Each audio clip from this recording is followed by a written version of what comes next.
Syed முஸ்தாகோட semi-final 2 பெங்களூரில் உள்ள சின்னசாமி ஸ்டேடியத்தில் நடந்துச்சு. இதில் டெல்லியும் மத்திய பிரதேசம் மோதினாங்க. டாஸ் வின் பண்ண மத்திய பிரதேஷ் முதல்ல பவுலிங் தேர்ந்தெடுத்தாங்க.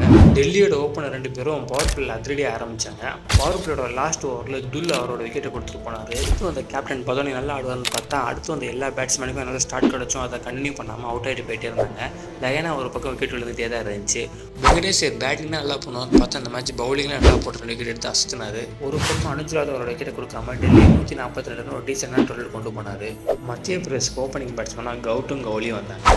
இசான் சர்மாவோட முதல் ஓவரில் முதல் பந்திலே கவுட் அவரோட விக்கெட்டை கொடுத்துட்டு போயிட்டாரு. ஒன்றோவில் வந்து சேனாபதி 7 ரனில் அவரோட விக்கெட் கொடுத்துட்டு போயிட்டாரு. நல்லா ப்ளே பண்ணிக்கிற கவுலி பிக் இன்னிங்ஸ் ஆடுறன்னு பார்த்தா அவரும் விக்கெட் கொடுத்துட்டு போயிட்டாரு. நம்ம ஃபைவ்ல வந்து கேப்டன் பட்டிதர் ஹர்ப்ரீத் கூட நல்ல பார்ட்னர்ஷிப் போட்டு நல்ல ஷாட் ஆடி 23 பால் 50 கம்ப்ளீட் பண்ணார்.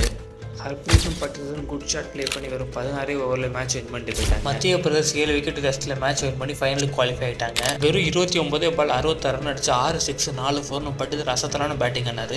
இதை பார்த்து ஆர்சிபி ஃபேன்ஸ்லாம் எவ்வளோ சந்தோஷமாக இருப்பாங்க அவங்களுக்கு மட்டும் தான் தெரியும். வர 15 நடக்கிறதுக்கு மும்பைக்கும் மத்திய பிரதேஷ் ஃபைனலில் யார் ஜெயிப்பா நீங்கள் நினைக்கிறீங்க?